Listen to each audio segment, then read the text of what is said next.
আসসালামু আলাইকুম, স্বাগত জানাচ্ছি আরটিভির মধ্যাহ্নের সংবাদে। আপনাদের সঙ্গে আছি আমি ফারজানা তানি।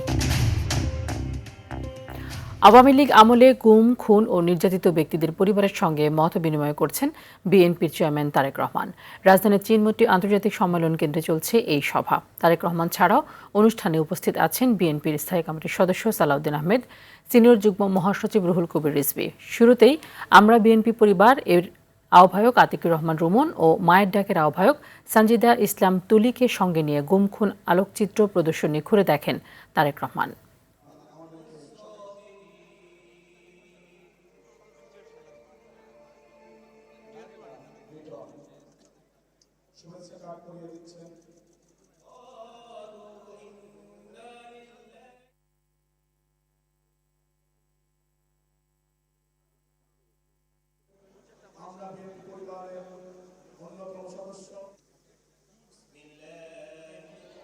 ভাই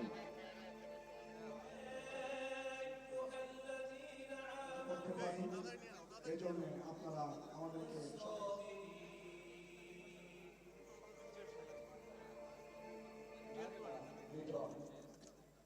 শুভেচ্ছা কার্ড করিয়ে দিচ্ছেন। ত্রয়োদশ জাতীয় সংসদ নির্বাচনে আপিল শুনানি শেষ হওয়ার বাকি আর মাত্র একদিন। আগামীকাল শেষ হচ্ছে শুনানি। রাজধানীর আগারগাঁওয়ে নির্বাচন ভবনে আজ ৮ম দিনের শুনানি শুরু হয় সকাল ১০টায়, চলবে বিকেল ৫টা পর্যন্ত। ৫১১ নম্বর থেকে ৬১০ পর্যন্ত আপিলের শুনানি অনুষ্ঠিত হবে।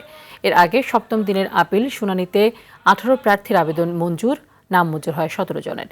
আগামীকাল শেষ দিনে ৬১১ থেকে ৬৪৫ নম্বর ও অবশিষ্ট অপেক্ষমান আপিল নিষ্পত্তির মধ্য দিয়ে এই কার্যক্রম শেষ হবে।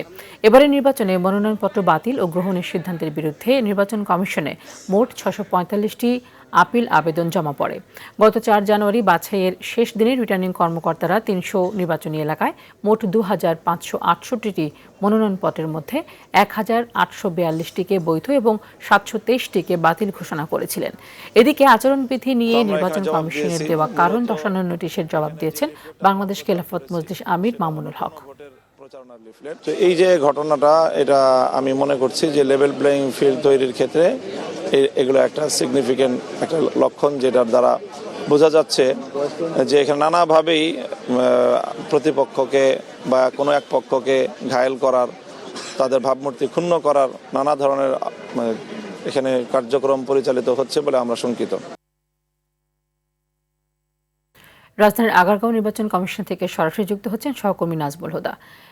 নাজমুল, এখন পর্যন্ত কয়েকটি শুনানি শেষ হয়েছে এবং এইগুলোর ফলাফল কখন নাগাদ দেয়া যেতে পারে, আপিলকারীরা কি বলছেন?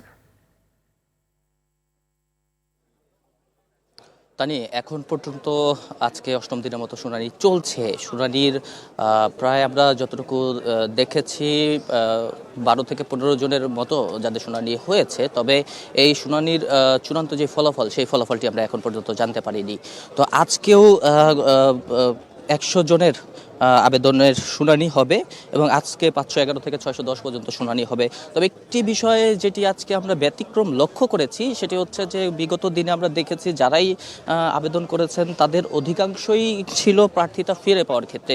তো আজকেও অধিকাংশ প্রার্থিতা ফিরে পাওয়ার পক্ষে হলেও প্রায় ১০০ জনের মধ্যে ৩২ জন প্রার্থী আপিল করেছেন আরেকজনের বৈধ প্রার্থিতা বাতিলের দাবিতে। এই বিষয়টি আজকে আমরা লক্ষ্য করেছি। এছাড়া আজকে এই ১০০টির বাইরেও আরও ৯টি শুনানি হবে, যে ৯টি শুনানি বিগত দিনে নিষ্পত্তি হয়নি, সেগুলো পেন্ডিং রাখা হয়েছিল, সেই শুনানিগুলো আজকে হবে। এবং বৈধতা বাতিলের বিরুদ্ধে যেসব শুনানি আমরা দেখেছি, সেই সব শুনানিগুলো অধিকাংশই ছিল বিএনপি স্বতন্ত্র প্রার্থীদের, অর্থাৎ তারা পাল্টাপাল্টি প্রার্থীদের বিরুদ্ধে আপিলটি করেছেন। এবং আজকের শুনানিটি বেশ জটিল শুনানি এবং এর মধ্যে ঋণখেলাপি সহ নানান ইস্যু রয়েছে। এবং একটু জানিয়ে রাখতে চাই, আজকে কিন্তু সকালবেলায় হাসনাত আবদুল্লাহ, এনসিপির দক্ষিণাঞ্চলের মুখ্য সংগঠক, তিনি কিন্তু এসেছিলেন। তার ৫১৭ নম্বর যে শুনানি, সেটি হওয়ার কথা ছিল, তবে সেটি হয়নি। তার কুমিল্লা ৪ আসনে তিনি প্রার্থিতা বৈধ হয়েছিল, তার প্রার্থিতা বৈধতার বিরুদ্ধে আপিল করেছে একই আসনের বিএনপি মনোনীত প্রার্থী মঞ্জুরুল আহসান মুন্সি। অবশ্য হাসনাত আব্দুল্লাহ তিনি নিজেও বিএনপির 4 আসনের প্রার্থী মঞ্জুরুল হাসান মুন্সির বিরুদ্ধে আপিল করেছেন। তো এই কারণে এই শুনানিটি হবে দুপুরের পরে 570 নম্বর আপিল এটি। তো যে কারণে সকালবেলা হাসনাত আব্দুল্লাহ শুনানিটি নির্বাচন কমিশন করেনি। তারা জানিয়েছে যে একবারে দুপুরের পর উভয় পক্ষের যে শুনানি রয়েছে সেই শুনানি করবে। এছাড়া আপনাকে আরেকটু জানিয়ে রাখতে চাই, আজকে সকালবেলা কিন্তু খেলাফত মজলিসের আমির, বাংলাদেশ খেলাফত মজলিসের আমির মামুনুল হক তিনি নির্বাচন কমিশনে এসেছিলেন। তাকে এর আগে শোকজ করা হয়েছিল, কারণ দর্শানোর নোটিশ দেওয়া হয়েছিল আচরণবিধি লঙ্ঘনের দায়ে। সেটির জবাব দিতে তিনি এসেছেন এবং তিনি এসে গণমাধ্যমকে বলেন যে তিনি অপসাংবাদিকতার শিকার হয়েছেন। পাশাপাশি আরেকটি বিষয় জানিয়ে রাখতে চাই যে এর আগে গতকাল একটি সিদ্ধান্ত নেয় নির্বাচন কমিশন, দেশের ভিতরে যে পোস্টাল ব্যালট রয়েছে সেই পোস্টাল ব্যালটটি বিদেশে যেই ডিজাইনে সেটি হবে না, অর্থাৎ দেশের ভিতরে পোস্টাল ব্যালটের যে প্রতীক সেটির চূড়ান্ত প্রার্থী তালিকা হয়ে গেলে এবং প্রতীক বরাদ্দ হয়ে গেলে তার আদলেই করা হবে। তানি এই ছিল আমার কাছে এখন পর্যন্ত নির্বাচন কমিশন থেকে সর্বশেষ। ধন্যবাদ আপনাকে। নাগরিক ঐক্যের সভাপতি মাহমুদুর রহমান মান্না বুকে ব্যথা অনুভব করলে তাকে রাজধানীর বাংলাদেশ মেডিকেল বিশ্ববিদ্যালয়ে নেওয়া হয়। হাসপাতাল সূত্র জানিয়েছে, কার্ডিওলজি বিভাগের একাধিক চিকিৎসক তার শারীরিক পরীক্ষা নিরীক্ষা চালান। চিকিৎসকরা জানিয়েছেন, প্রাথমিক পরীক্ষায় তিনি বর্তমানে সুস্থ ও স্থিতিশীল রয়েছেন। প্রয়োজনীয় কিছু পরীক্ষা সম্পন্ন হলে তাকে দ্রুত সময়ের মধ্যে হাসপাতাল থেকে বাসায় পাঠানো হতে পারে। রাজধানীর মিরপুরে সিটি কর্পোরেশনের পরিত্যক্ত একটি মার্কেট থেকে সুমন নামের এক যুবকের মরদেহ উদ্ধার করেছে পুলিশ ও সেনাবাহিনী। শুক্রবার রাতে মার্কেটের নিচতলা থেকে মরদেহটি উদ্ধার করা হয়। খবরটি ছড়িয়ে পড়লে আশপাশের মানুষ মার্কেটের সামনে ভিড় জমায়। পরিস্থিতি নিয়ন্ত্রণে রাখতে সেনাবাহিনীর সদস্যরা মার্কেটের নিচতলা থেকে শুরু করে ছাদ পর্যন্ত তল্লাশি অভিযান চালান। এলাকাবাসীরা জানিয়েছেন, এর আগেও এই পরিত্যক্ত মার্কেট থেকে একাধিক লাশ উদ্ধার করা হয়েছে। তাদের অভিযোগ, দীর্ঘদিন ধরে এই স্থানটি মাদক ও সিন্ডিকেট এবং সন্ত্রাসীদের নিরাপদ আস্তানা হিসেবে ব্যবহৃত হয়ে আসছে। এ বিষয়ে পল্লবী থানার ভারপ্রাপ্ত কর্মকর্তা AKM আলমগীর জাহান জানান, নিহতের মাথা থ্যাতলানো ছিল এবং শরীরের বিভিন্ন স্থানে আঘাতের চিহ্ন পাওয়া গেছে।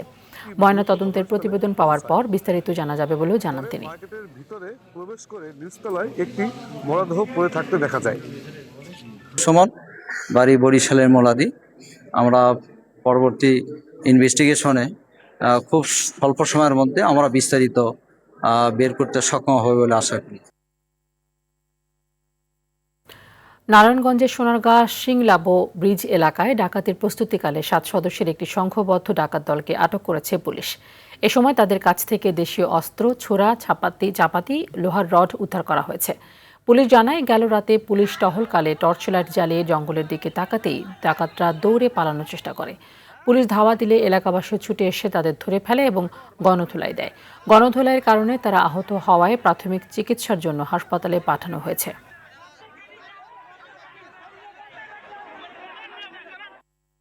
কক্সবাজারের টেকনাফে আধিপত্য বিস্তারকে কেন্দ্র করে দুই পক্ষের মধ্যে সংঘর্ষ ও গোলাগুলির ঘটনায় সুমাইয়া আক্তার নামের স্থানীয় এক তরুণী গুলিবিদ্ধ হয়ে মারা গেছেন। গতকাল সন্ধ্যায় উপজেলার নোয়াখালী পাহাড়ে এই ঘটনা ঘটে। এদিকে ত্রয়োদশ জাতীয় সংসদ নির্বাচনকে কেন্দ্র করে ময়মনসিংহের ধোবাউড়ায় নির্বাচনী অফিস উদ্বোধন করতে গিয়ে ছুরিকাঘাতে নজরুল নামের একজন নিহত হয়েছেন। গতকাল সন্ধ্যায় উপজেলার এরশাদ বাজারে এই ঘটনা ঘটে। এই ঘটনায় চরম উত্তেজনা ও আতঙ্ক জনমনে বিরাজ করছে। দেশের 2 জেলায় সড়ক দুর্ঘটনায় 3 জন নিহত ও 20 জন আহত হয়েছেন। সকালে ঢাকা সিলেট মহাসড়কের দয়ামিন নামক স্থানে 2 বাসের মুখোমুখি সংঘর্ষে 2 জন নিহত হয়েছেন। এ ঘটনায় আহত হয়েছেন কমপক্ষে আরও 15 জন। এদিকে সুনামগঞ্জ সিলেট আঞ্চলিক মহাসড়কে যাত্রীবাহী বাস ও পিকআপের মুখোমুখি সংঘর্ষে 1 জন নিহত ও 5 জন আহত হয়েছে। সকালে জেলার গোবিন্দগঞ্জ বুড়াইগাঁও এলাকায় এই হতাহতের ঘটনা ঘটে। আহতদের উদ্ধার করে স্বাস্থ্য কমপ্লেক্সে পাঠানো হয়েছে।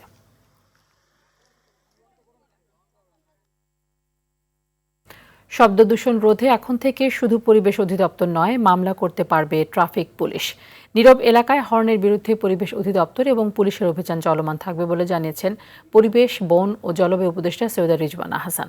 সকালে রাজধানীর মানিক মিয়া অ্যাভিনিউতে শব্দ দূষণ নিয়ন্ত্রণে জনসচেতনতা বৃদ্ধির লক্ষ্যে পরিবেশ অধিদপ্তর এবং ঢাকা মেট্রোপলিটন পুলিশ DMP এর যৌথ উদ্যোগে হর্নের বিরুদ্ধে মোটর শোভাযাত্রার উদ্বোধন শেষে এসব কথা বলেন তিনি।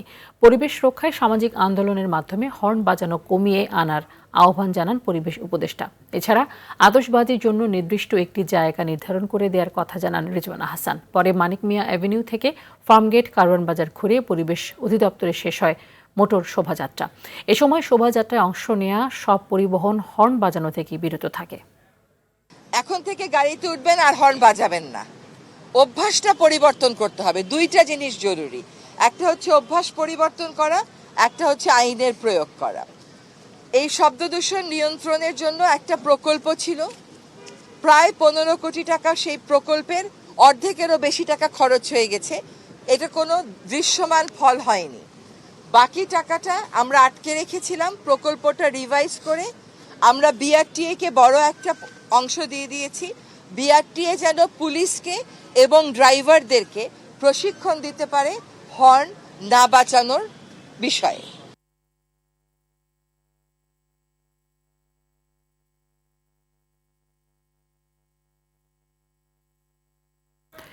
গুম, খুন ও নির্যাতিত ব্যক্তিদের পরিবারের সঙ্গে মতবিনিময় করছেন বিএনপির চেয়ারম্যান তারেক রহমান। রাজধানীর চিনমুটি আন্তর্জাতিক সম্মেলন কেন্দ্র থেকে আমরা সরাসরি চলে যাচ্ছি সেই অনুষ্ঠানে।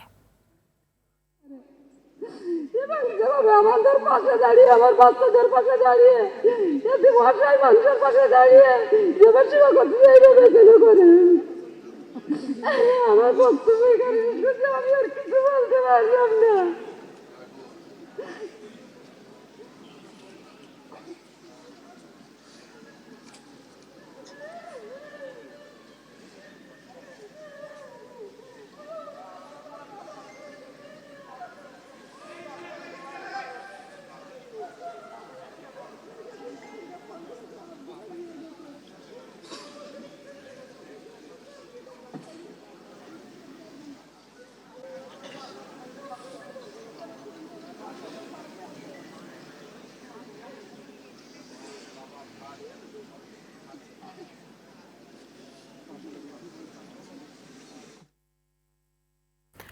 গুম, খুন পরিবারের সাথে কথা বলছিলেন তারেক রহমান। সেই মতবিনিময় সভার বিশেষ অংশ দেখাচ্ছিলাম আপনাদেরকে। এবারে খেলার খবর। অনূর্ধ্ব 19 ওয়ানডে ক্রিকেট বিশ্বকাপে নিজেদের প্রথম ম্যাচে আজ ভারতের মুখোমুখি হবে বাংলাদেশ। জিম্বাবুয়ের কুইন্স স্পোর্টস ক্লাবে ম্যাচটি শুরু হবে দুপুর 1টায়। এবারের আসরে বি গ্রুপে রয়েছে বাংলাদেশ, যেখানে ভারত ছাড়াও তাদের অন্য দুই প্রতিপক্ষ হল নিউজিল্যান্ড ও যুক্তরাষ্ট্র। 2020 সালে যুব বিশ্বকাপে চ্যাম্পিয়ন হয়েছিল বাংলাদেশ। এরপর 2022 ও 2024 সালে ভালো করতে পারেনি টাইগার যুবারা। 2022 সালে 8ম স্থানে থেকে এবং পরের আসরে সুপার 6 থেকে বিদায় নেয় বাংলাদেশ। তাই টাইগার যুবাদের লক্ষ্য শিরোপা পুনরুদ্ধার করা। ভারতের বিপক্ষে ম্যাচের পর আগামী 20 জানুয়ারি একই ভেন্যুতে নিউজিল্যান্ড এবং 23 জানুয়ারি হারারেতে গ্রুপ পর্বে নিজেদের শেষ ম্যাচে যুক্তরাষ্ট্রের মুখোমুখি হবে বাংলাদেশ।